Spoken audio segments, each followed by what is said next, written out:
Bonjour à tous et à toutes, ici Denoz.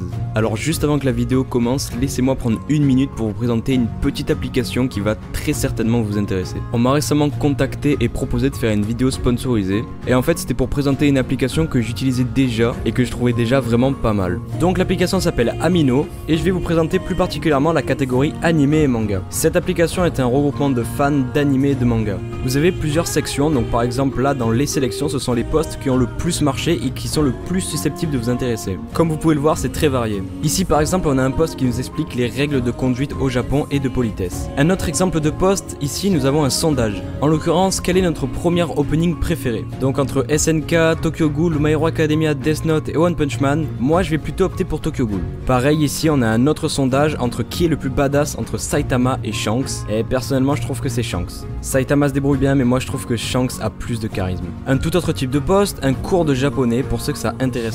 Allez voir vous-même, tous les liens sont dans la description. Je vous promets que c'est très intéressant. Ensuite vous avez une catégorie quiz. Tout le monde sait ce que c'est un quiz et là encore une fois c'est très varié. Je vous invite à aller en tester un, franchement faites-vous plaisir. Et une dernière petite chose, n'hésitez pas à me suivre sur mon profil, donc c'est tout simplement Denoz, et je me ferai un plaisir d'interagir avec vous. Alors oui, je le redis encore une fois, cette vidéo est sponsorisée, mais sachez qu'un placement de produit je le ferai uniquement, déjà si le produit m'intéresse, et si même on me l'avait proposé gratuitement, j'en aurais parlé aussi. Et c'est ça la grande différence. Même gratuitement, j'aurais pris 30 secondes pour parler de l'application si on m'avait contacté pour en parler. Je tenais à être clair avec vous, tout ça. Et donc justement, si je vous la présente, ça veut dire que je l'utilise souvent, qu'elle est vraiment très bien. Du coup, si vous êtes fan d'animé, vous allez vraiment être ravis. Il y a tous les liens disponibles dans la description, et elle est 100% gratuite, donc je vous invite vraiment à aller la tester. Faites-moi des retours, allez faire des petits quiz, et voilà, je vous embête pas plus avec ça.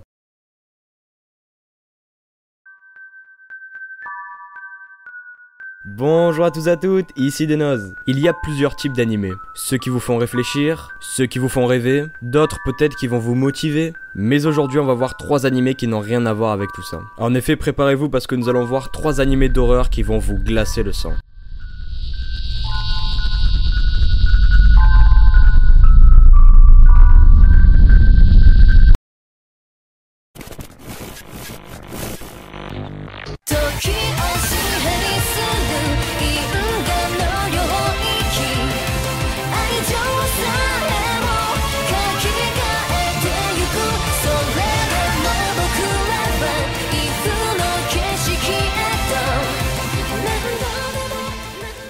Pour cette vidéo, j'ai pris 3 animés totalement différents. En fait, ils abordent l'horreur d'une manière différente. Un qui est basé sur la violence et le gore, un autre qui est plus psychologique, et enfin le dernier qui va mixer le gore et la psychologie. Je vous précise aussi que évidemment il y aura certains passages violents, donc si vous êtes trop sensible à ça, évitez de regarder la vidéo.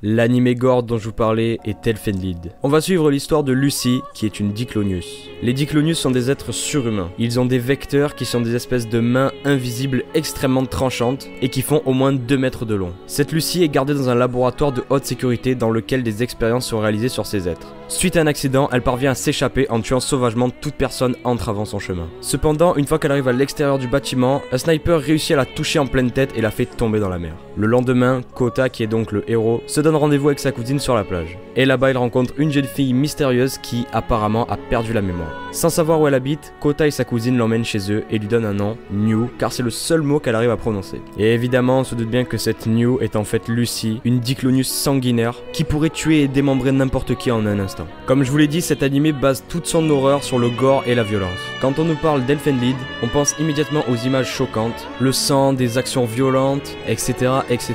Cependant, il y a quand même une certaine ambiance qui est mise en place, notamment avec le thème principal qui est aussi l'opening de l'animé. Et c'est d'ailleurs la musique que vous êtes en train d'écouter actuellement. Je vais également rajouter que Elfen Lied c'est un animé qui est assez émouvant, surtout à la fin, donc voilà, vous êtes prévenus. Pour résumer, on a un animé d'horreur qui est basé sur la violence, même si c'est vrai que son thème principal instaure une certaine ambiance, et que la fin est quand même assez émouvante. C'est donc un très bon animé que je vous recommande fortement.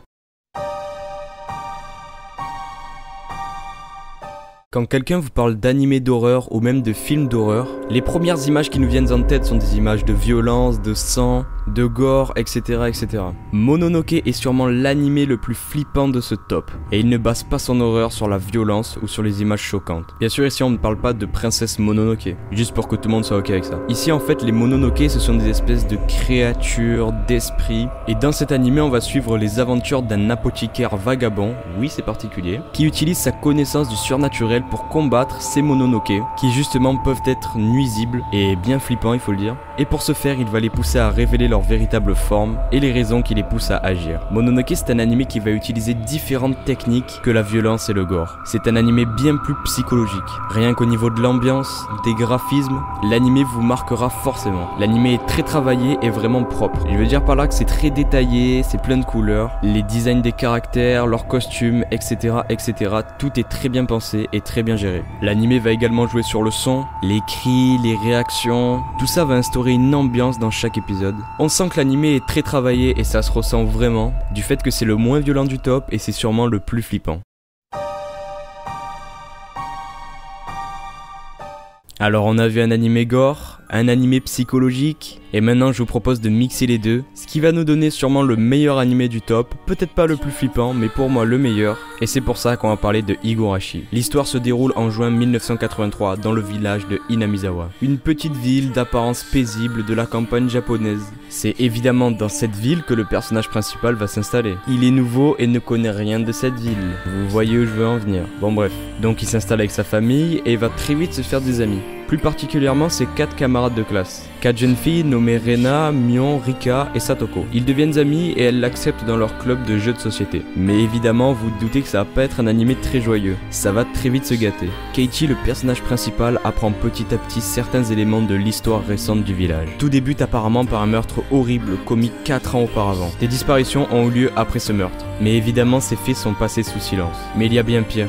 Il semblerait que les 4 amis de Keiichi soient mêlés à ces événements. Une des grandes forces de cet anime, c'est qu'il mêle le dessin mignon à une ambiance oppressante, dérangeante, à des scènes extrêmement violentes. Vous allez pouvoir voir des gens se faire tuer à coups de batte de baseball sans aucune pression, de la torture, des meurtres, des cadavres. Enfin bref, tout ça est très joyeux, surtout très flippant, accompagné de cette ambiance. Je vous jure que l'ambiance de Higurashi est à un autre niveau. C'est également dû au son, avec les cigales qu'on entend très souvent, et les openings qui sont tout simplement magnifiques. C'est un animé de mystère qui va vous régaler dans la première saison et vous impressionner dans la saison 2 avec toutes les révélations. Donc je peux que vous conseiller cet animé, honnêtement il est vraiment excellent. Et voilà, on arrive sur la fin de la vidéo. J'espère que ces 3 animés vont pas trop vous faire peur et que vous allez les apprécier. En attendant, n'hésitez pas à lâcher un petit like, à vous abonner, je sors des vidéos assez régulièrement, et activer la petite cloche pour pouvoir recevoir les notifications de quand je sors une nouvelle vidéo. C'était Denoz, allez bye bye.